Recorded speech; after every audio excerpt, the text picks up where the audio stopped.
When the RMS Titanic sank on the 15th of April 1912, claiming over 1,500 lives, she took with her the pride and dreams of a city. What took just 180 minutes to disappear had taken the people of Belfast millions of man-hours to build. Before construction could begin, they'd had to carve a vast new dock from the city's marshland. They'd shaped acres of steel to form a hull that they believed was unsinkable. They'd installed 2 engines, each the size of a 2-story building, to power the Titanic across the Atlantic. And their finest craftsmen had toiled to create an interior that rivaled the grandest hotels in Europe. Today, the place from which the great ship was launched is derelict and deserted. But our investigators have come here to build a picture of how it looked in its heyday. Home to an army of dedicated workers, the largest shipyard in the world. We'll find traces of the massive structures that once stood here and the vast resources that were deployed. We'll discover the harsh conditions in which the men lived and worked, and reveal evidence of skill, determination, and extraordinary ambition. It ended in catastrophe, but what happened here was remarkable. We will reconstruct the world of the men who set out to build the biggest ship in history. This is the lost world of the Titanic.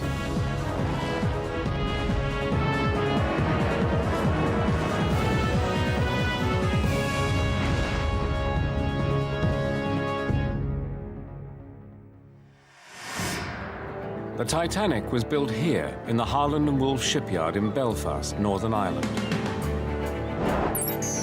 At the time, Belfast was one of the busiest ports in the world, handling goods from across the British Empire. But the port of Belfast hadn't always looked like this. At one time, the city didn't have a natural harbor big enough to accommodate a ship like the Titanic. Our investigators, marine engineer Rupert Kayser and historian Jennifer Regan, have come to find out how and why this land was transformed from a muddy swamp into one of the world's largest, busiest ports. They want to build a picture of the world that created the Titanic. Jennifer Regan from Georgetown University is an expert in early 20th century history. As a social historian, she wants to investigate the people, the city, and the shipyard that built the Titanic. Jennifer begins here, in the now derelict former headquarters of Harland and Wolff, the company that built the ship. We all know that the sinking of the Titanic was probably the greatest maritime disaster of all history. But I'm interested in a different story about the Titanic, the lost world behind the Titanic. I've come to learn about the shipyards, the workers, and I want to know first, where did the idea come from? Why did Harland and Wolff, here in Belfast, decide to build the largest ship that man had ever seen? The early 20th century was a time of innovation and invention on land and sea. A new generation of steamships had begun a revolution in global travel. A company called the Cunard Line led the field with 2 super-fast vessels, the Mauretania and the Lusitania. Harland and Wolff's chairman, William Pirrie, was determined to challenge this supremacy. He planned the construction of 3 vast new vessels for the White Star Line. One of them would be called the Titanic. These ocean liners had to be built by hand, without any of the modern tools and technology that we take for granted today. As an expert in marine engineering, Rupert Kayser is fascinated by the question of how it was done. On the 31st of May 1911, the Royal Mail ship Titanic was launched from this slipway. Now, it wasn't her technology that really set her apart, it was her immense scale. Now, what I'm interested in finding out is what were the feats of engineering and the challenges that had to be overcome in order to create the largest ship in the world. The scale of William Pirrie's ambition becomes clear when we look at the blueprints for the Titanic. His ship would be 883 feet long, 90 feet longer than Cunard's Lusitania and Mauretania. The Titanic could carry almost 3,500 passengers and crew. there would be 9 decks, and fully laden, she would weigh 67,000 tons. She would be the heaviest, tallest, grandest ship afloat. 5 years before she sailed, the design process began here in the Harland & Wolff drawing office. Hidden away in a storeroom, Jennifer discovers the original plans for the ship. What I'm looking at are these plans which date from the exact same time period as the Titanic. And they're beautiful, they're hand-drawn, and this is not actual paper, it's actually linen. And what I've realized is that every single detail on the Titanic was drawn up in this room, from the decks to the doorknobs. It would have been decided here. And this huge room would have been full of people working away, draftsmen and architects. A small army of designers was mobilized to work here. Jennifer meets Una Riley from the Belfast Titanic Society to discover how it all came about. Una, looking at this model of the ship, how did this happen? Why did they decide to build a ship on this scale, so big? It's basically all down to one man, William Perry. He was chairman of Harland & Wolff at that time. He was very keen to promote Belfast and to get work into Belfast in the shipyard. And at that time, the modern ship was the Cunarders, the Lusitania and the Mauretania, and they were built to race across the Atlantic to save time. Now, Perry decided, no, I'm not going to go for that market. The Americas are opening up, there's immigrants want to go there. I'm going to build the biggest, most luxurious ships in the world to attract the millionaires, and we're going to fill the other spaces with immigrants. Perry's concept was that the Titanic would make money not only from the very rich, but also from large numbers of third-class passengers who were traveling to America to begin a new life. Most of the space was given over to the first, second class, but most of the people were actually down in the bowels of the ship in third class. This was to be the most prestigious shipbuilding project in history, completed in the world's largest shipyard. The creation of that shipyard was an engineering feat in itself. The city of Belfast grew from a small 17th century town on the River Lagan. The landscape has changed dramatically. To discover how, Rupert Kayser has come to meet local historian Stephen Cameron. Can you explain to us what this area would have looked like about 300 years ago? Yeah, I mean, really the way the river flowed down, this whole area would have been mud flats at the time. The river meandered very badly. It was a major problem for Belfast. Ships had to discharge cargoes outside really the confines of the river because it was so narrow and so shallow as well. So the Belfast Ballast Board decided that they would try and straighten the Lagan, and especially the bit just behind us here. The port authorities were proposing a mammoth undertaking. Rupert wants to find out exactly how they plan to transform acres of mudflats into a thriving deep-water harbour. He visits Jonathan King, historian of the Belfast Harbour Commissioners. Shipbuilding had started in Belfast in the 1790s. Jonathan is able to show Rupert the original plans for the harbour's development. It's hard to imagine, but the port actually starts here. River Farset used to flow down Belfast's High Street into the River Lagan, and that's where the first wharf was built back in 1613. Now back then, none of this land existed. So all this area here was sort of like mud flats at low tides? All mud flats, all sandbanks. I'm not much used to man or beast. Using Jonathan's maps as a starting point, we can see how dramatically the coastline has been altered. The harbour authorities cut a straight channel from the town to the sea. The mud and materials they dredged out were used to create all of this land. The Titanic would be built on a 17-acre artificial island known as Queen's Island.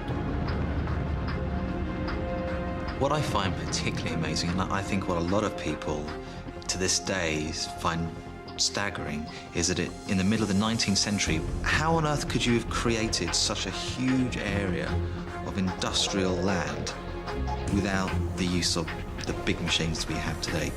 Yeah, so it was a huge undertaking. You have to imagine men with spades in the mud, in the sleet, digging this out physically.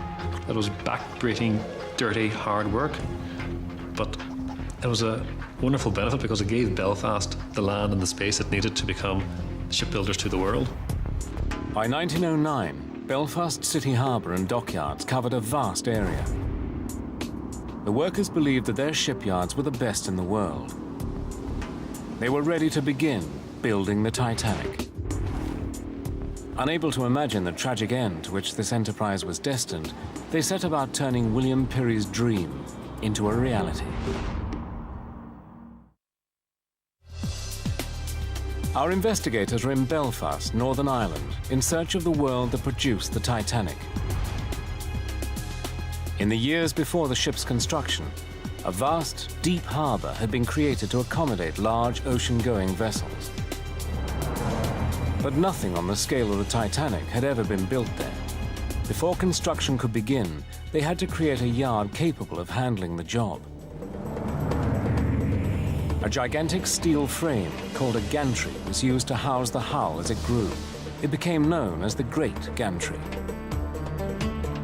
Historian Jennifer Regan has come to see what's left of the shipyard with Una Riley of the Belfast Titanic Society. So Una, we've left Harland and Wolff headquarters, and that's where the idea happened. And that's where the plans are drawn. And then this is where the construction happens. Yes. Right? Where are we? We're actually standing on the slipway where the Titanic was built. It was actually built in that area there. The great gantry that surrounded her was over 840 feet long and more than 200 feet tall. It towered above the shipyard. Today, only traces of this massive structure remain. And you can see the stumps of the gantries over here. These metal bits sticking out here. These metal bits. Now, and they would have risen hundreds of feet in the air. So this area we're standing on right now, which is it's kind of a wasteland in a way. It is, it is. This would have been all structures, and this would have been hundreds of people. Yes, I mean, this would have been an anthill of activity. There would have been men scurrying about on top of these huge big gantries, working cranes, riveting. So this would have been an incredibly noisy, dangerous area. The Great Gantry dominated the Belfast skyline for 6 decades. It had 16 movable cranes, lifts and walkways, and weighed over 6,000 tons. Rupert Kayser has come to talk to a man who once worked beneath it, former shipworker George McAllister. It must have been a very awe-inspiring sight for people who'd come here for the first time and seen this colossal great lattice work of metal and these 2 ships forming underneath it. Well, I came in here as a 16-year-old boy and I was amazed at the noise and the number of people, the number of men working in this particular area here alone. The deafening clamour of shipbuilding would have echoed across the city. That is the first thing any visitor would hear was the noise of the plates being hammered and the riveting. The riveters were riveting all day long with hammers, just hammering on a steel box. Those boys came out stone deaf. There's no doubt they came out stone deaf. They had no ear protection or no ear anything protections, like no safety boots, safety toe cap boots, no gloves, no helmet, nothing whatsoever. Shipbuilding was the city's main industry. The majority of the workforce came from the Protestant community of East Belfast. Jennifer and Una are exploring the network of streets that once housed the workers who built the Titanic. So Una, this is a typical street that the thousands of Harland and Wolff workers would have worked on, would have lived in. Yes, very much so. It's a typical terrace street, and the workmen would have lived in these houses. The terraced houses were heated by coal fires and lit by candlelight. They had no internal plumbing. Although each was comprised of only 4 rooms, they often housed large families. You would be surprised at how big of a family could be living in there. As many as 6 children, if not more. Wow. And there are thousands of people who are working for Harland and Wolff who are living on streets that are almost identical to this one. Yes, very much so. The construction of the Titanic and her sister ships created an unprecedented employment boom. As well as new houses, shops, schools, and churches were also built. Across the city, there was a flurry of building to accommodate the new ship workers and their families. Today, many of the houses have been renovated. but hidden among the streets are clues to what life was like 100 years ago. Una, looking at this photograph of Belfast in the early 1900s, the street we're standing on now has a lot of the original features. It has indeed. It has got the original cobbles, and not only that, but the lampposts. The lampposts are beautiful. Absolutely. They would have been the original gas lamps, and they're absolutely wonderful that they're still here. So this is very close to what a street would have looked like when Harland and Wolff was at its busiest. Yes, very much so. If you were to take away just these posts, taking the electricity in, and just have the lamppost, you could be standing on a street where Titanic workers were in practically every one of those houses. Excellent. Today, the shipyard is no longer Belfast's main employer. Other industries have taken over. But in the early 1900s, it dominated every aspect of the workers' lives. Walking around these streets of East Belfast, I've come to appreciate that these workers always lived in the shadow of the shipyards. You could actually see Harland and Wolff from where they live. All the workers would have walked or taken the tram there together. They lived in very close quarters in these terrace houses. And it gives you a sense of the tight-knit community and how important the shipyard was in their lives. By 1910, Harland and Wolff were employing 15,000 workers to build the Titanic alongside her sister ship, the Olympic. They used traditional methods. First, the keel was laid. Then a frame was built on top of it. The frame was then clad in a steel shell.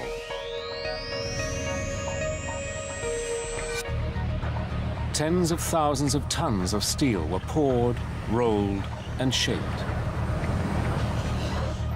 They were cut on site into plates 6 feet by 30 feet and then delivered to the gantry along a network of railway tracks.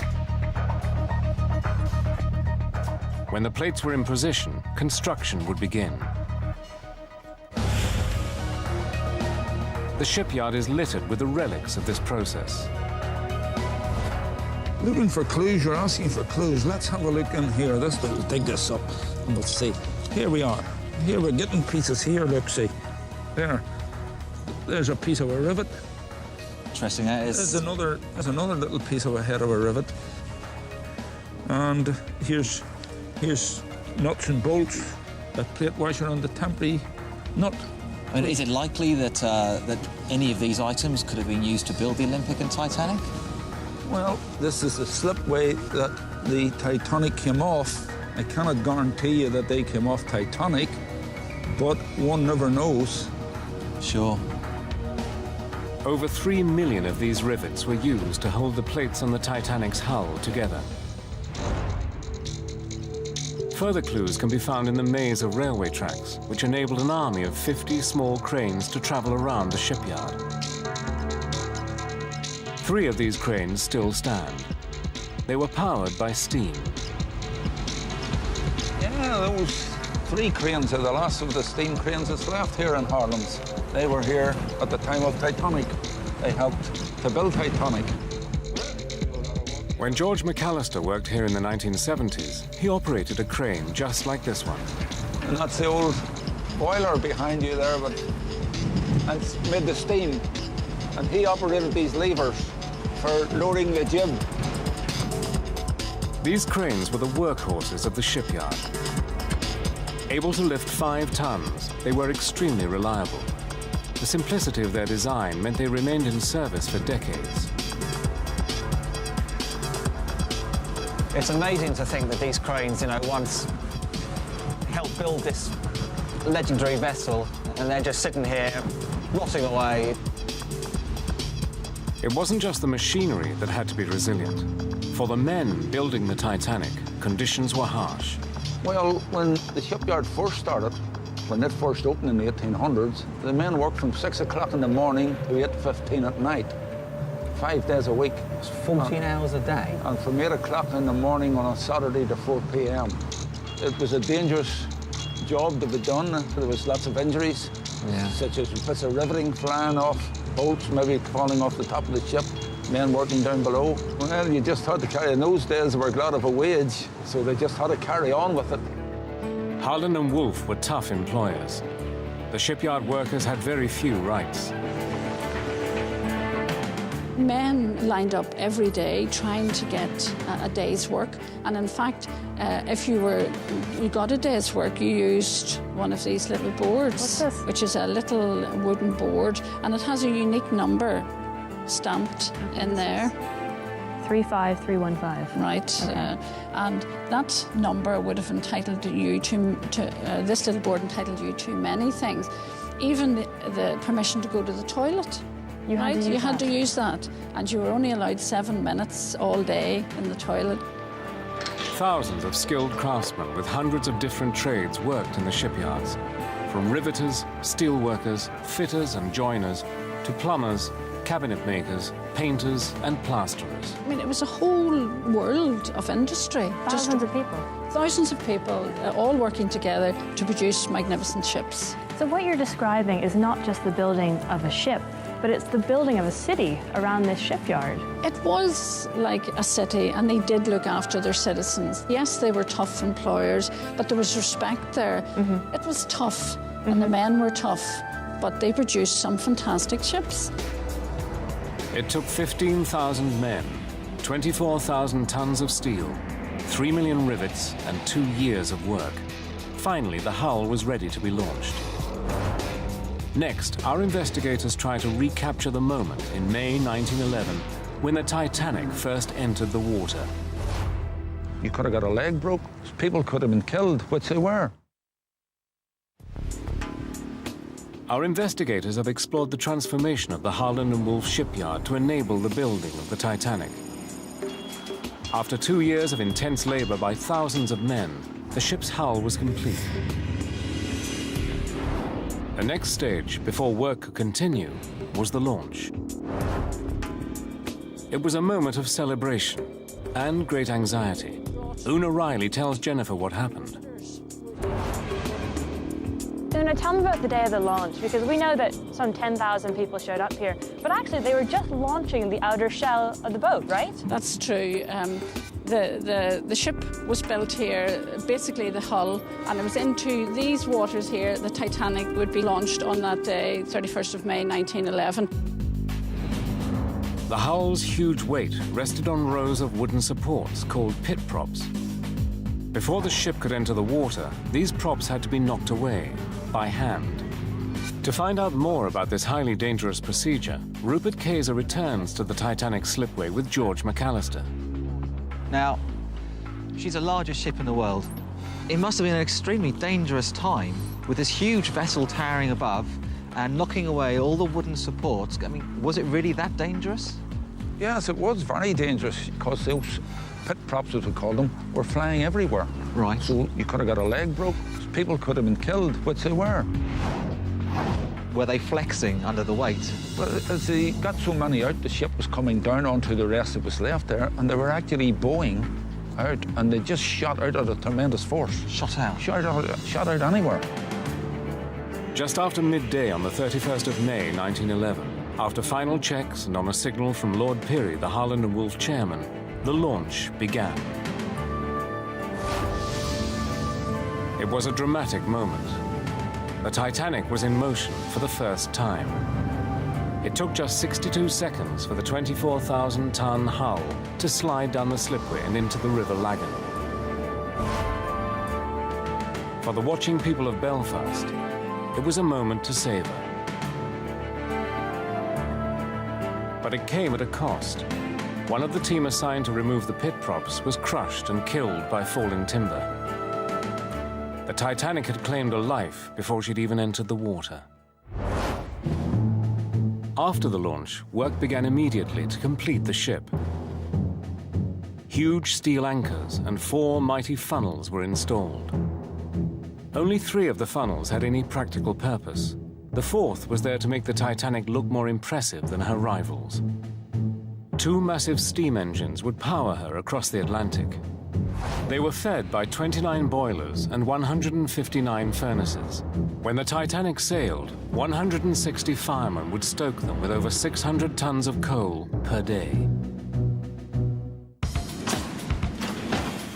The two engines each stood over 30 feet high. At the time, they were the largest ever built. Their design was very similar to these smaller engines in London's Kew Bridge Steam Museum. Rupert has come here to see the engines in action and find out from steam engineer Dick Fillery what it would have been like in the Titanic's engine room. This engine here is, in fact, quite a small triple expansion engine. The engines in the Titanic would have been, what, 5 times the length, 4 times as high. Instead of just one walkway round it like this, there'd have been 3 or 4 walkways going up right up the very top of the engine. And apart from that, it would have been dark and gloomy inside the boiler rooms. They didn't have lots and lots of light going, so this thing would tower up into the darkness and make it be even bigger than it appeared. And of course, the engine would be turning round, and in fact, the whole ship would shake as the engine was turning. So some people found it quite a scary place to have been. The design of the Titanic's engines was comparatively old-fashioned. While the rival Cunard line had fitted its ships with turbines, the Titanic's designers put their faith in a traditional, reciprocating design. So why was an engine of this type used to propel the Titanic? They were efficient, they used less fuel than a simple engine, and also they were well-tried technology. They'd been built for years, people knew how to put them together properly, people knew how to run them properly, and they were reliable. And that was what a shipping company likes. The Titanic did, however, have an auxiliary turbine engine powered by the exhaust gases of her 2 main engines. This drove a central 4-bladed propeller. That's a little strange because at the time ships had either reciprocating engines or turbine engines. Yeah. Why the combination? If it's going for efficiency, one of the things you've got to do, once you get in the ship, you've got to carry your fuel with you. So the less fuel you can carry, the more passengers, cargo or whatever you can carry in a boat.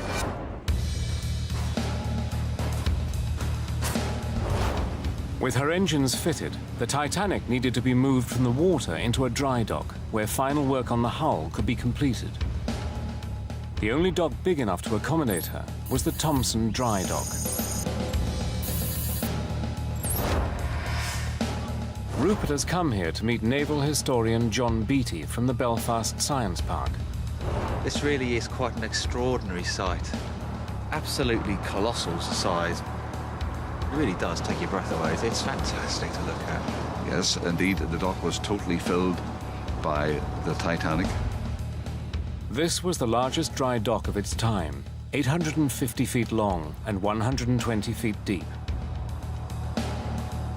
To build a dry dock on this scale was an impressive feat of engineering in itself.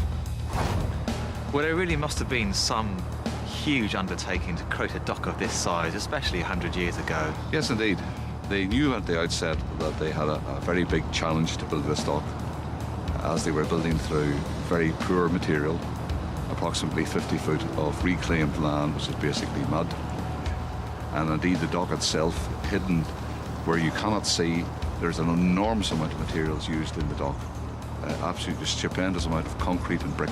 So it really was a colossal engineering feat. It was, and a high-risk piece of engineering. Construction of the dry dock was meant to take just 3.5 years, but it took twice that long. It was ready just in time for the Titanic. On the 3rd of February 1912, tugboats began the delicate process of maneuvering the Titanic safely into the Thompson Dry Dock. When she was inside, the gates were closed and engines from the nearby pump house began to drain the water out. In the case of the Thompson dock, it's 23 million imperial gallons of water have to be taken out to dry the dock. 23 million. 23 million. And these pumps could pump all that water out in 1 hour, 40 minutes. But in real terms, they would be more careful in how they pumped the water out because they had to allow the ship to settle onto the keel blocks. In the Titanic's case, pumping lasted 12 hours. The operation was made more complicated because of the extraordinary length of the Titanic and the extreme value of the vessel. They were extremely careful that the 55,000 tons would settle precisely on the keel blocks. They didn't want to take any chance that they would damage the vessel. as they bedded it down and dried it out. The final stages of construction could now safely take place, fitting her mighty three-blade propellers, wiring the ship's state-of-the-art electrical systems, and finally painting her hull. By March 1912, the main structural and engineering work was complete. The next challenge was to fit the interior of the Titanic and transform her into the most lavish and elegant vessel afloat. What I want to know next is how the interior of the ship was built. Harland and Wolff did not spare any money. They brought in thousands of master craftsmen to construct the most luxurious interior of the Titanic. So what I want to do is to go into the world of those master craftsmen and understand how they worked. Historian Jennifer Regan has come to Belfast City Hall to meet Una Riley. This building was opened in 1906, just 1 year before the Titanic was commissioned. It's a fabulous example of the ambitious design and expert craftsmanship that went into the Titanic. The ornate wood paneling, decorated ceilings, and fixtures and fittings were the finest of their time.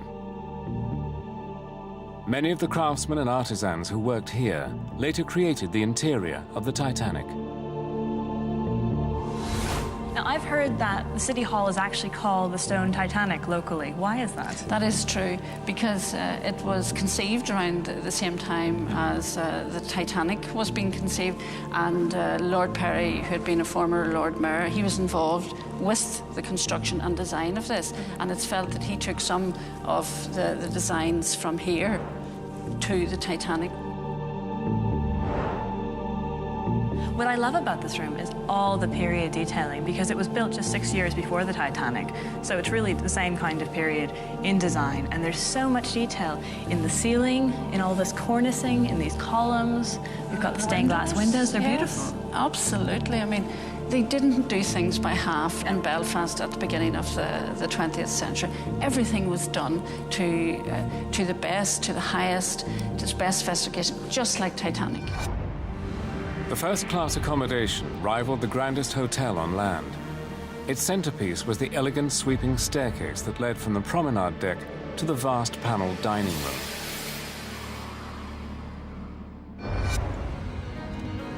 In order to recreate the sumptuous luxury of the Titanic's interior, Jennifer has traveled from Belfast to Northumberland.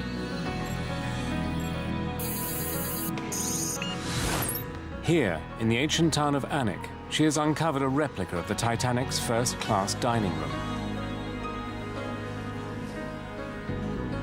When the White Swan Hotel was refurbished in 1936, interior fittings and furnishings from the Titanic's sister ship, Olympic, were used. The Olympic's interiors were identical to those on the Titanic. The ships were designed and built by the same Belfast craftsmen. In the lobby of the hotel is the last remaining section of the grand staircase from the first-class saloon.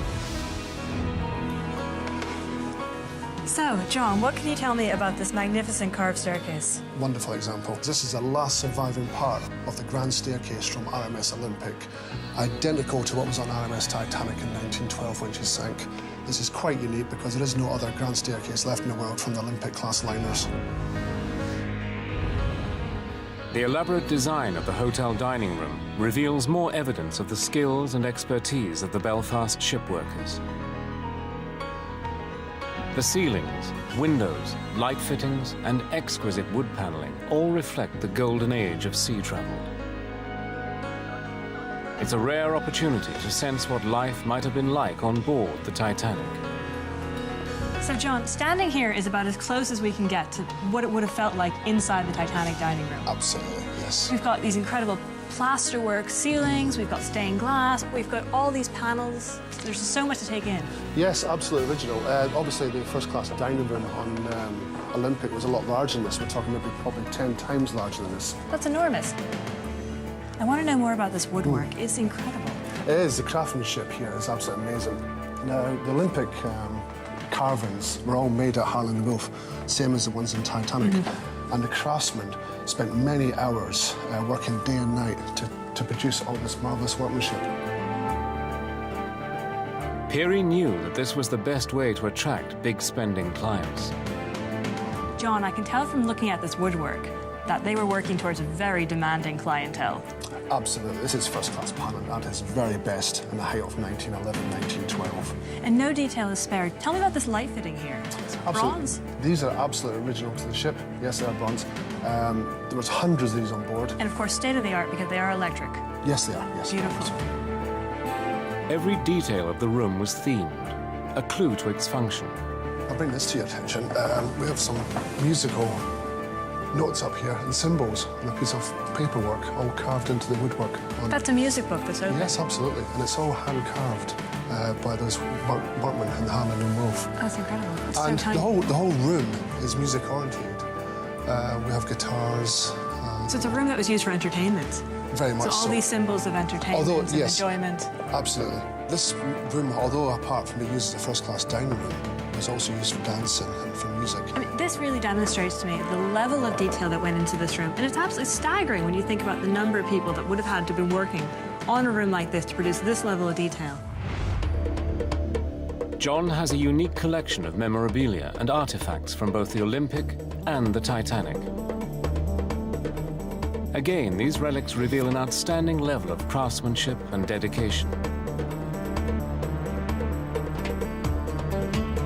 When I see the level of detail that went into the interior of ships like the Titanic, it gives me a sense of actually the scale of the workforce that would have been involved in the interiors, the craftsmen, metalwork, the glassware, the china, every detail down to the door handles. And that really shows me how important the Titanic was for Belfast and how it helped build the city, which was buzzing with activity and master craftsmen. At 8 o'clock on the evening of the 2nd of April, 1912, the Titanic left Belfast. She was bound for Southampton, where she collected provisions, crew, and passengers for her maiden transatlantic voyage. On Wednesday, the 10th of April, 1912, when that voyage began, she sailed with the aspirations and ambitions of a generation. Just 5 days later, optimism was replaced by shock and grief as news broke that the Titanic, the greatest of all ships, was lost. On the 2nd of April, 1912, the Titanic set sail from Belfast on the first stage of her maiden voyage. It had taken 4 years to realize Lord Pirrie's dream to build a new flagship for the White Star Line. Thousands of Belfast shipworkers had built her plate by plate, rivet by rivet. They knew every bolt, every shaft, fixture and fitting of the great ship, and they were fiercely proud of their achievement. It was a magnificent piece of work by the shipyard men of those days to build the biggest moving thing in the world at that time. Yeah. Brilliant job. Actually, a brilliant job by the workmen. On the 10th of April, the Titanic cast off from Southampton, bound for New York. She was the largest and most luxurious ship the world had ever seen. A unique piece of engineering. More than 1,300 passengers and 885 crew were aboard. Among them was the chief designer of the Titanic, Thomas Andrews. He brought with him 9 key workers from the shipyard, known as the Guarantee Group. I mean, what was the Guarantee Group? The Guarantee Group were a very special group of men who would have gone on the maiden voyage of each ship, and they would have been the best that the yard had in the time. So they would have been hand-picked, and the competition to go on board the maiden voyage of any ship would have been highly fought over, and once you knew you were awarded it, your family and everything would have been very proud. So these men joined Thomas Andrews on board Titanic to deal with any little problems that came up. Disaster struck just a few days into the voyage, perhaps the most notorious incident in maritime history. Late on the night of the 14th of April, a collision with an iceberg caused immediate and irreparable damage. The Titanic sank in just 3 hours. More than 1,500 people perished.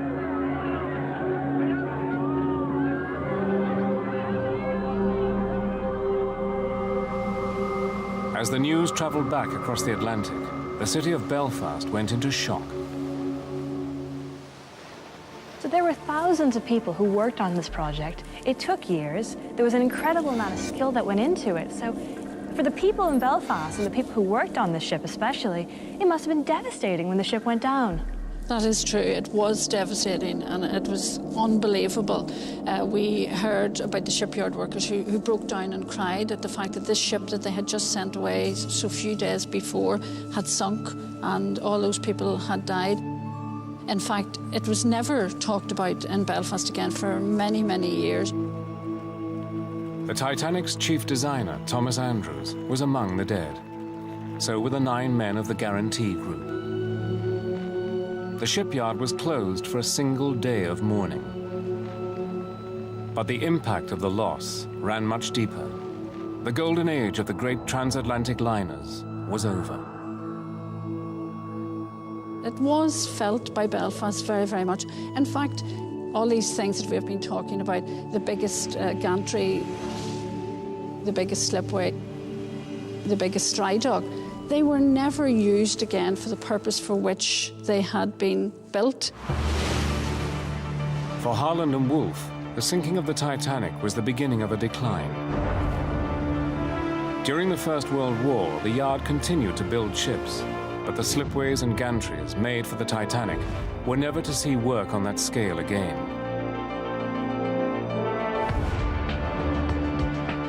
Rupert Kayser has discovered one last relic of the shipyard's golden age. This small, almost derelict vessel was until recently lying forgotten in a harbor in France. It's called the Nomadic. It was her job to ferry first-class passengers from continental Europe to the harbor where they'd board the Titanic. Of all the ships built by Harland and Wolff during the glory days of the early 20th century, the Nomadic is the only one that remains. A team of volunteers intend to restore her to her original grandeur. Local historian Stephen Cameron explains to Rupert why the return of the Nomadic is so important to the people of Belfast. The same steel, the same material, the same rivets that are in this ship were also in Titanic as well. She's come home to Belfast, to the place where she was born, to the home of Titanic, and that's where she should be, and it's fantastic to have her back here in Belfast. The Nomadic remains the last surviving link with the Titanic and Belfast's great era of shipbuilding. Nothing on the scale of the Titanic and her sister ships had ever been attempted before. It was the greatest engineering project of its time. What's really impressed me is the sheer array of skills needed to build such a vessel. The parts needed to create Titanic, they range from some of the smallest ones like rivets, up to frames which were 80, 90 feet in length, plates that were 30 foot in length. All this amazing amount of material, all individually crafted, put together by hand to create the world's most luxurious ship. What I've learned on my journey to rediscover the lost world of the Titanic is not only that White Star Lines built the most magnificent ocean liner the world had ever seen, but that they brought in an infrastructure into this booming city of Belfast. So not only did they build a huge shipyard, a community was being built as well around the shipyards, and that there were thousands of people, master craftsmen, shipyard workers, who were coming to this city to build this magnificent ship. Although it ended in disaster and tragedy, the story of the Titanic is also one of skill, dedication, and extraordinary achievement.